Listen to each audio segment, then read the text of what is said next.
কে কাকে স্যার বা ম্যাডাম বলে সম্বোধন করবে, কে কাকে কখন আপনি বলবে বা তুই তুমি বলতে পারবে, সরকারি চাকরিজীবীরা কার থেকে বেতন নিচ্ছে, সেই টাকার উৎস কি, ভিডিও করাকে কারা ভয় পায়, কেন অপরাধীরা সিসি ক্যামেরাকে ভয় পায়। আসুন আজকে আমরা শিষ্টাচার নিয়ে কথা বলি। কে কাকে স্যার বা ম্যাডাম বলবে। আপনি যখন একটা প্রতিষ্ঠানে চাকরি করেন, সেটা সরকারি বেসরকারি যে কোনো প্রতিষ্ঠান হতে পারে, আপনার অধীনস্থ যারা আছে তারা সকলেই আপনাকে স্যার বা ম্যাডাম বলতে বাধ্য। কিন্তু আপনার প্রতিষ্ঠানের বাইরে যারা এখানকার এমপ্লয়ি নয়, তারা যদি আপনার কাছে সেবা নিতে আসে, তবে অবশ্যই আপনি তাদেরকে স্যার বা ম্যাডাম বলে সম্বোধন করবেন বা করা উচিত। আপনি যদি প্রতিষ্ঠানের চেয়ারে বসে সেবা নিতে আসা জনগণের থেকে স্যার বা ম্যাডাম সম্বোধন শুনতে চান, তাহলে সেটা আপনার জন্য অন্যায় হবে। তারা বাধ্য নয় আপনাকে স্যার বা ম্যাডাম বলে ডাকতে। এখন আসা যাক কে কাকে আপনি, তুই, তুমি ইত্যাদি বলে সম্বোধন করবে বা কখন করবে। বাংলাদেশ সংবিধানের একটাই ভাষা আপনি। চোর, গুন্ডা, বদমাশ বা ভদ্রলোক যেই হোক না কেন, ছোট বড় যাই হোক না কেন, সকলকেই আপনি করে বলতে হবে। আদালতের জজ সাহেবও কখনো আপনাকে তুমি বলবে না, সে কিন্তু আপনি করে বলবে। বাংলাদেশে সাধারণত 3 ভাবে সম্বোধন করা হয়। এক হচ্ছে আপনি, আরেক হচ্ছে তুমি, আরেক হচ্ছে তুই।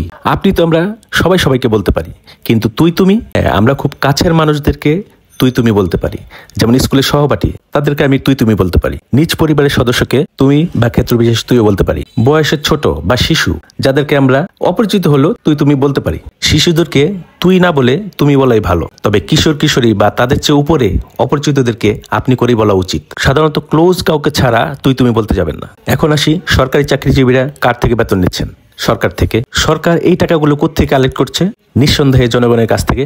কারণ সরকার নিজের পকেট থেকে কিন্তু দেশ চালাচ্ছে না বা রাষ্ট্র চালাচ্ছে না, সেটা কালেক্ট করছে জনগণের থেকে। তাহলে বাংলাদেশের সংবিধান অনুযায়ী এই রাষ্ট্রের মালিককে?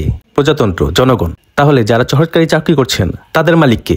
নিশ্চয়ই জনগণ। সুতরাং অহংকার করে লাভ নেই। আপনি সরকারি চাকরি করেন আর বেসরকারি করেন, আপনি কিন্তু আপনার কাছে সেবা নিতে আসা প্রত্যেককেই সম্মানজনক আচরণ করবেন, অর্থাৎ সর্বোচ্চ শিষ্টাচার দেখাবেন। অনেক ডাক্তার আছেন মনে করেন সরকারি হাসপাতালের রোগীরা 10 টাকা বা 20 টাকা টিকিট কেটে ডাক্তার দেখাতে আসেন, তাদেরকে আন্ডার এস্টিমেট করেন। সরকারি হাসপাতালে আসে তার মানে তারা হচ্ছে দরিদ্র, কৃষক, রিক্সাওয়ালা, ভ্যানওয়ালা, অটোওয়ালা, ড্রাইভার, পিয়ন।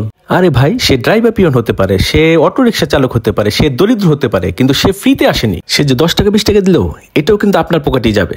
আবার সে যে এর চেয়ে বেশি দেয়নি, সেও কিন্তু অনেকটা ইন্স্যুরেন্সের মতো প্রিমিয়াম দিচ্ছে ট্যাক্সের মাধ্যমে।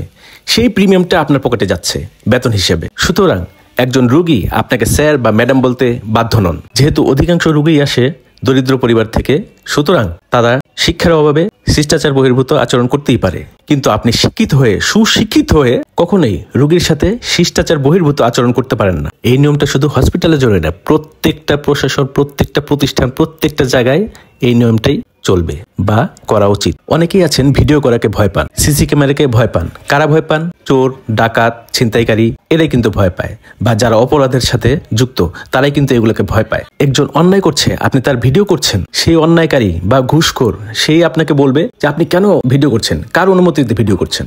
আরে ভাই, এটা তো ভিডিও নয়, এটা একটা এভিডেন্স এবং ফিউচার রেফারেন্স। এই ভিডিওর মাধ্যমে মানুষের ভুল আচরণগুলো শুধরানো যায়, অনেককে সচেতন করা যায়। ভিডিওর কমেন্টগুলো পর্যালোচনা করলে বোঝা যায় যে আসলে জনগণ কি চায়, আসলে কোনটা ভালো আর কোনটা মন্দ সেটার তফাৎ কিন্তু বেরিয়ে আসে। আসলে অসৎ লোকদের সব দিকেই ভয়।